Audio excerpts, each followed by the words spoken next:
Welcome to lesson 18 of Python programming language. In this video, we will study for loop as applicable to Python programming language. So, what is the plan?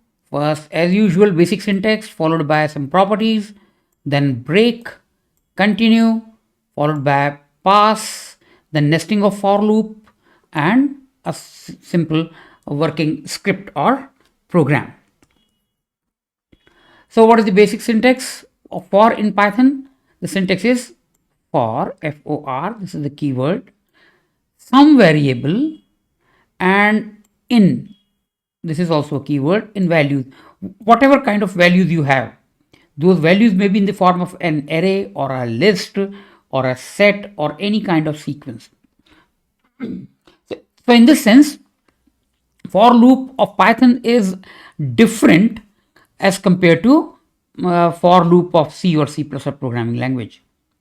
Okay, so for some variable in the values, this variable may be of type character. In Python, we don't declare any data type of a variable, and these values may be this may be a string. So we may want to iterate over the all the characters of the string. So this is loop head and followed by statements. This is nothing but the loop body. Okay, so for all possible values of this variable which are present in these this set of values, for those many times this will be the body of the loop would be executed. As I have already told, I have already said for and in are keywords. It means you cannot use them for any other purpose other than for which they have been defined. They have been defined for. So you cannot use them for any other purpose. The most common use case. So here is a small source program, you can say, for I in range. This is a function. And range 5, it means value of I would start from 0 and will go up to but not including 5. So it is something like for I equal to 0, I less than 5, I plus plus kind of thing. Here we do not have any control over this loop variable I. So, and this range function, which it is a standard function available in Python programming language, this value has to be a positive integer. It has to be an integer. You cannot write float or anything else. And you cannot modify the value of I once it has been declared like this. Okay. So how many times this print I value of I would be printed and other statements now? I will start from 0 and up to and not including 5. So 0 through 4, that is 5 times. So 5, if there are no other statements, it will print a value of I as 0, 1, 2, 3 and 4. So what is the loop head? Loop head is this one. Loop variable, I is the loop variable as it decides how many times its body would be executed, and this is the body. This is the body. This is the head, and this is the loop variable. Now break, I have taken the same script except there is a break written here. Okay, so all 5 times, every time value of I is changed, it enters the body of the loop, and if break is executed, then the loop is broken at this point itself and it comes out of it. It means it will start executing those statements which are written below f of for. Okay, so no indent. So all those statements which are written here, they will be executed. So break is a keyword, so you cannot use it for any other purpose except it has been defined for. Breaks the loop at that point, as I have just told. Loop breaks if break is executed or the test fails. Which test? It says I in range. If value of I becomes 5, this test would fail. So it will not enter the loop. And breaks that loop only inside which it is executed. So you may have a loop inside a for loop inside another for loop, and if this break is executed inside outer for loop, then only outer for loop would be broken. Similarly, continue. So same script, same source code. If continue is executed, what happens is it skips all remaining statements of the body of the for loop. So if you have any statements after continue, and if continue gets executed, it will go back to the head and it will check. Okay, so continue is a keyword.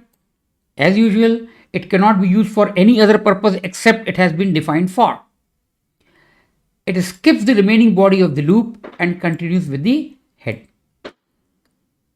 Just like break, continue affects only that loop inside which it is executed.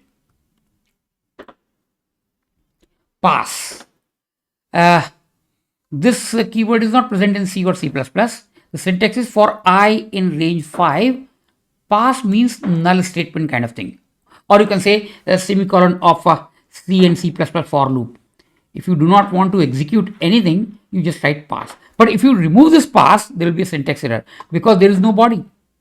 There is no body for, so there will be an error.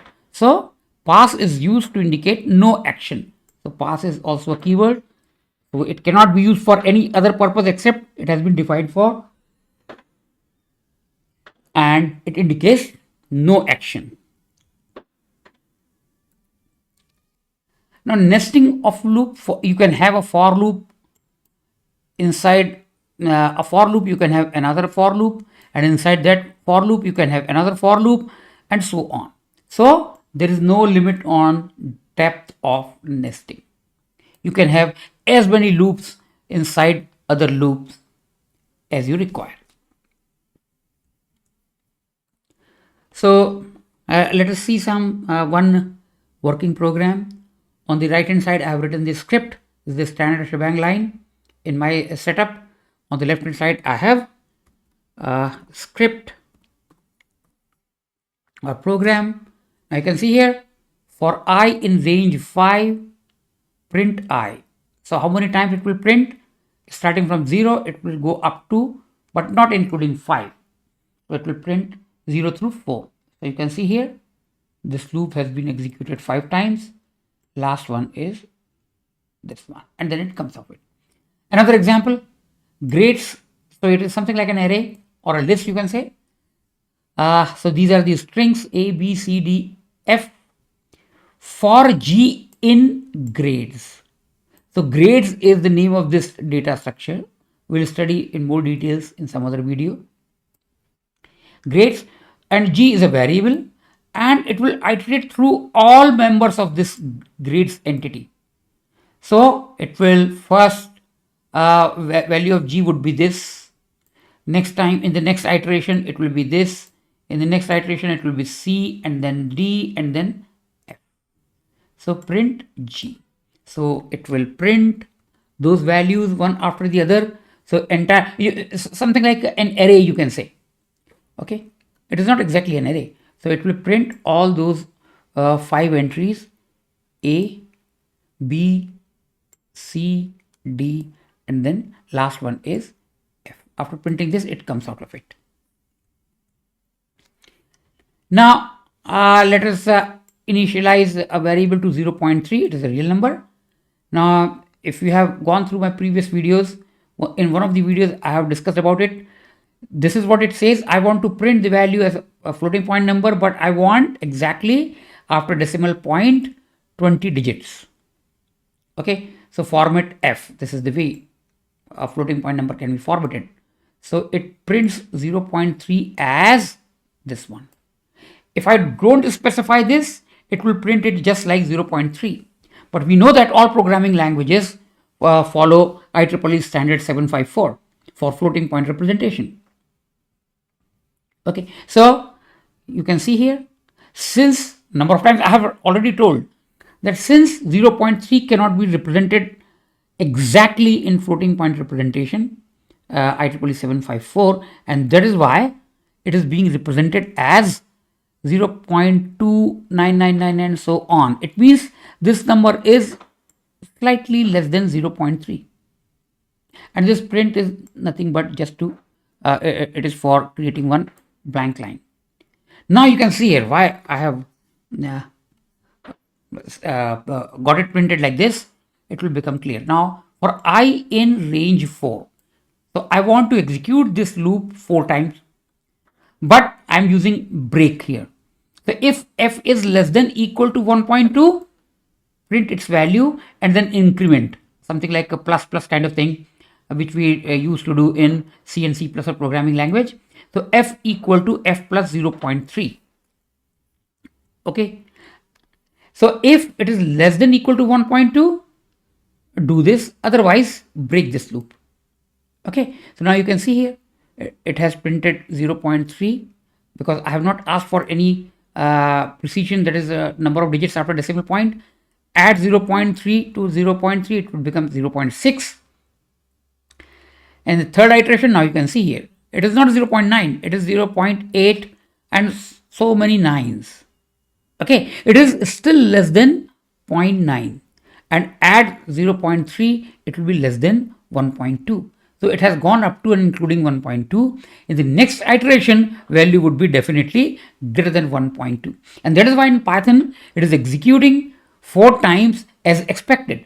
Whereas if the same kind of example, if same example you use in C and C++, it would execute only 3 times, because in C and C++, 0.3 is represented as a number which is slightly bigger than 0.3. Here it is slightly less than 0.3. Now let me scroll it a bit so that you can see here. Now here, what am I trying to do? What I am trying to do is type in an integer, assuming no plus or minus sign, or no plus or minus leading plus or minus sign. I will say integer equal to false, because we know that whatever you type at the keyboard in Python programming language, it is returned as a character string. So that's why I have chosen the variable name str. And I want to parse, I want to know whether whatever you typed at the keyboard is an integer or not.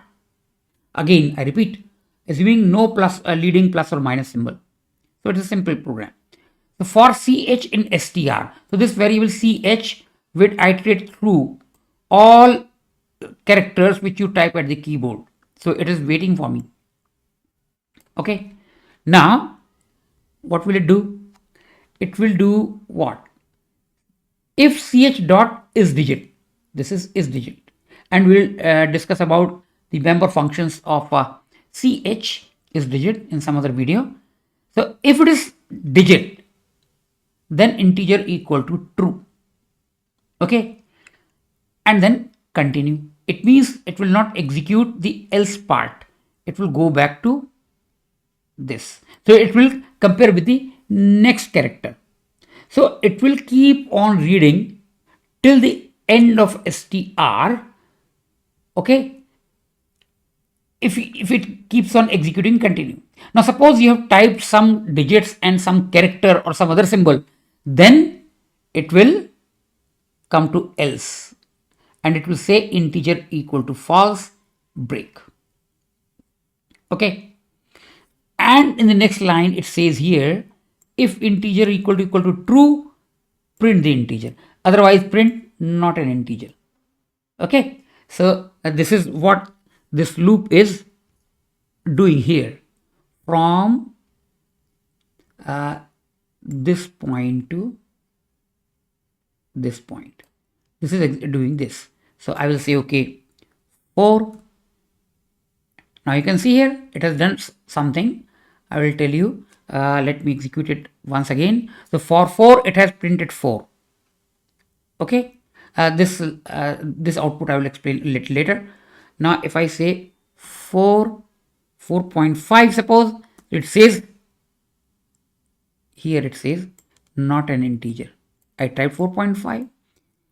Once more, if I execute it, ABCD, something like this, again it says not an integer. Okay. Now let me scroll it further. No, there is nothing below it. Now, after this loop, terminate not an integer, you can see for ch in str, it will iterate through all the characters of the input which we have provided. In this case, we have provided A, B, C, D. So it is doing nothing. It is just a null loop. So if there are 4 characters, 4 times it will iterate. This loop would be executed 4 times, and every time it will do nothing, no action. This is the example of pass. Now here, what I have done for I in AB, so nesting of loops, and then for J. So inside this for loop with loop variable I, there is a for loop with loop variable J in CD. So for first value of I would be capital A, and first value of J would be capital C. It will print. Now you can see three ways of printing. Print I comma J. If you print like this, it means I comma J. Then it will print like this, AC, like A space C. By default, if you write like this, there will be a space between 2 successive outputs. And if you print it, it means you are adding, because we know it is a string. So addition operator is defined. So both the strings would be concatenated. Okay. And print like this. If you are using it like this, I plus J, it will print AC. Okay. It means no gap between these two. But this effect can be achieved by making use of this print statement. Next one. Okay. How? Print within double quotes %s %s. S stands for string. Okay. Then immediately after that percent and within parenthesis I comma J, 2 variables. So their values would be printed again like AC. In one iteration it will print this. In the next iteration, value of J would change first.